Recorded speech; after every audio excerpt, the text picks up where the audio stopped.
Iniimbestigahan na ng pamunuan ng Ninoy Aquino International Airport ang modus sa tinatawag na laglag bala.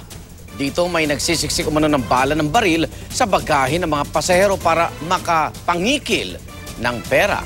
Saksi Susan Enriquez.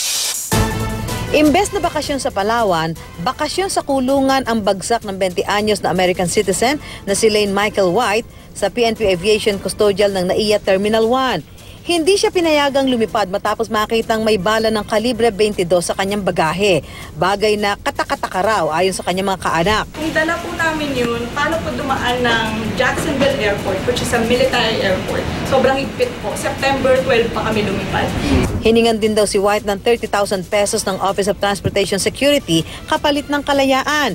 Ikinulong siya matapos tumangging magbayad dahil sa paninindigang hindi kanya ang bala.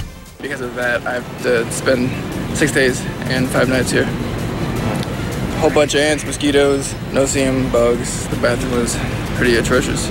Iniimbestigahan na ng pamunuan ng NAIA ang insidente. Never namin ipagsasawalang bahala, lalo na we cater to these passengers. Lalo na karamihan dito mga turista, we want to make sure na lahat sila ay secure naman whenever they transit through the airport. Bukod sa kaso ni White, iniimbestigahan na rin ang reklamo ng Filipino-American na si Red Austria de Guzman. Sa kanyang FB post, sinabi niyang dumaan sa x-ray ng NAIA Terminal 2 ang kanyang bagahe noong September 18. Pero paglabas daw ng mga gamit niya, tinawag siya ng NAIA staff at binulungan kung may dala siyang anting-anting o agimat. Kaya inulit ang pag-x-ray sa kanyang mga bagahe. Pinasok daw ng isang lalaking staff ang kamay nito sa bulsa ng bagahe habang nakatalikod sa kanya. Nakasara raw ang kamay nito ng ilabas at nang ipakita ang kamay, may 2 bala ng baril na itinanggi niya na kanya. Hiningi raw ng mga ito ang kanyang passport at green card. Nagbanta pa raw ang mga ito na ilalagay sa kanyang record ang insidente. Pinayuhan daw siyang magbigay na lang ng 500 pesos para matapos ang usapan. Kasunod ng mga sumbong, isang baggage inspector at isang x-ray operator ang inilagay na sa preventive suspension.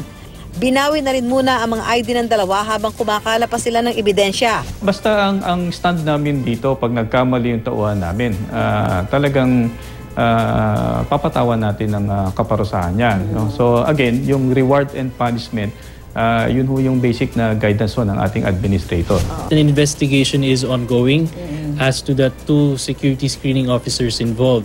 Yung isa doon was a baggage inspector, the other one was an x-ray operator. Ako, si Susan Enriquez, ang inyong saksi.